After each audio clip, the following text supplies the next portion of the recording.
Hello everyone, welcome back to my video. कैसे हैं आप सभी? उम्मीद करती हूँ आप सभी अच्छे होंगे।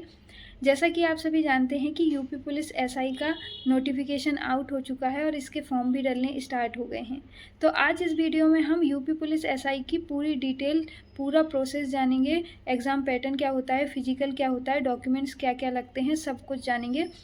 तो बने रहिए लास्ट तक इस वीडियो में। तो सबसे पहले बात करते हैं, इसमें टोटल वैकेंसी 4543 हैं, जिसके फॉर्म 12 अगस्त से 11 सितंबर तक भरे जाएंगे। तो सबसे पहले बात करते हैं कि किन किन पोस्ट पर ये भर्तियां आई हैं। तो सबसे पहले है उप निरीक्षक नागरिक पुलिस, जो मेल और फीमेल दोनों के लिए है। इसमें टोटल पोस्ट 4212 हैं। उसके बाद बात करें प्लाटून कमांडर पीएसी, जो कि सिर्फ मेल कैंडिडेट के लिए है। तीसरी प्लाटून कमांडर विशेष सुरक्षा बल, ये केवल मेल कैंडिडेट के लिए है। और उसके बाद बात करें महिला बटालियन हेतु महिला उप निरीक्षक, ये केवल महिलाओं के लिए है। इनमें पोस्ट की बात करें कितनी है, तो उप निरीक्षक नागरिक पुलिस जो मेल और फीमेल दोनों के लिए है, इसमें 4212 वैकेंसियां हैं। प्लाटून कमांडर पीएसी जो मेल के लिए है, उसमें केवल 135 वैकेंसियां हैं। और प्लाटून कमांडर उप निरीक्षक जो विशेष सुरक्षा बल केवल मेल के लिए है, उसमें 60 वैकेंसियां हैं। उसके बाद बात करें महिला बटालियन जो कि केवल महिलाओं के लिए है, उसमें 106 वैकेंसियाँ हैं। जो भी स्टूडेंट इसका पहली बार फॉर्म भर रहे हैं, उनके लिए यूपी पुलिस भर्ती जो प्रोन्नति बोर्ड है, उसमें ओटीआर कराना अनिवार्य है। इसमें बात करें कि आवेदन शुल्क कितना लगेगा, तो जनरल, ओबीसी और ईडब्ल्यूएस के लिए 500 रुपये आवेदन शुल्क है। और वहीं एससी एसटी के कैंडिडेट हैं यदि आप, तो आपके लिए आवेदन शुल्क 400 रुपये है।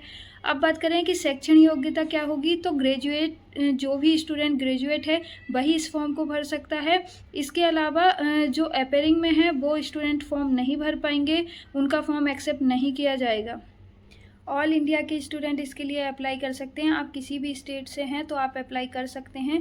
एज लिमिट की बात करें तो मिनिमम एज इसमें 21 साल होनी चाहिए और मैक्सिमम 28 साल। बट इस बार हर कैटेगरी को 3 साल का रिलैक्सेशन दिया गया है, यूआर कैटेगरी को भी। और उसके बाद जो एससी एसटी और ओबीसी को 5 साल का रिलैक्सेशन दिया जाता था, तो वो तो है ही।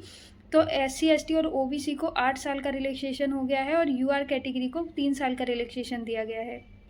अब बात करते हैं इसके एग्ज़ाम पैटर्न की। तो इसमें 4 सेक्शन होते हैं। पहले सेक्शन में हिंदी पूछी जाती है, जो कि 40 क्वेश्चन होते हैं 100 नंबर के, मतलब एक क्वेश्चन 2.5 नंबर का होता है।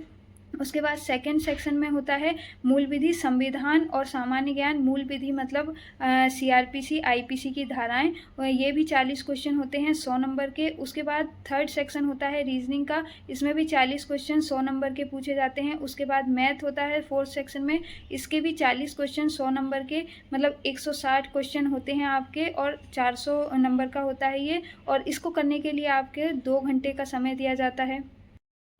अब बात करते हैं इसके फिजिकल के बारे में। तो सबसे पहले मेल कैंडिडेट की बात करते हैं, तो इनकी हाइट कितनी होनी चाहिए। यदि आप जनरल, ओबीसी या एससी के कैंडिडेट हैं तो आपकी हाइट 168 सेंटीमीटर होनी चाहिए। और वहीं यदि आप एसटी के कैंडिडेट हैं तो आपकी हाइट 160 सेंटीमीटर होनी चाहिए। वहीं चेस्ट की बात करें तो चेस्ट जनरल, ओबीसी या एससी के कैंडिडेट हैं तो आपका 79 सेंटीमीटर प्लस 5 सेंटीमीटर एक्सपेंशन होना चाहिए। और वहीं बात करें कि यदि आप एसटी के कैंडिडेट हैं तो आपका chest 77 centimetre plus 5 centimetre expansion होना चाहिए। अब बात करते हैं गर्ल्स की हाइट की। तो गर्ल्स की हाइट जनरल, ओबीसी या एससी के कैंडिडेट हैं तो आपकी हाइट 152 सेंटीमीटर होनी चाहिए।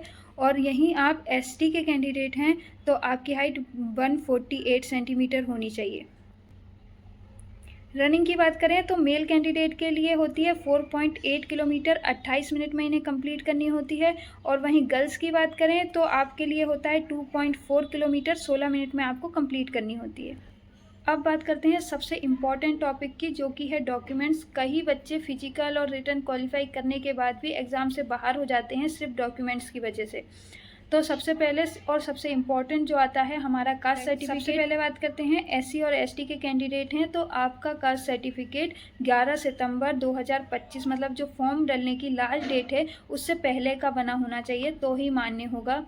वहीं बात करें ओबीसी और ईडब्ल्यूएस के कैंडिडेट हैं यदि आप, तो आपका, आप ध्यान से सुनिएगा, आपका 1 अप्रैल 2025 से लेकर 11 सितंबर 2025 के बीच में ही बना होना चाहिए। मतलब कि ये 5 या 6 महीने के बीच का ही आपका कास्ट सर्टिफिकेट बना होना चाहिए, ईडब्ल्यूएस और ओबीसी दोनों का। इसके बाद जो भी यूपी का है उसके पास मूल निवासी होना अनिवार्य है, वो चाहे जनरल का हो, ओबीसी का हो, एसटी का हो, ईडब्ल्यूएस किसी भी कैटेगरी से बिलोंग करता हो, उसके पास मूल निवासी होना चाहिए। और जो अदर स्टेट के स्टूडेंट हैं उन्हें कुछ भी नहीं लगेगा। आई होप आपके सभी डाउट क्लियर हो गए हों। अगर आपके कोई और डाउट रह जाते हैं तो आप कमेंट बॉक्स में उन्हें लिख दीजिए, मैं उनका सॉल्यूशन ज़रूर दूंगी।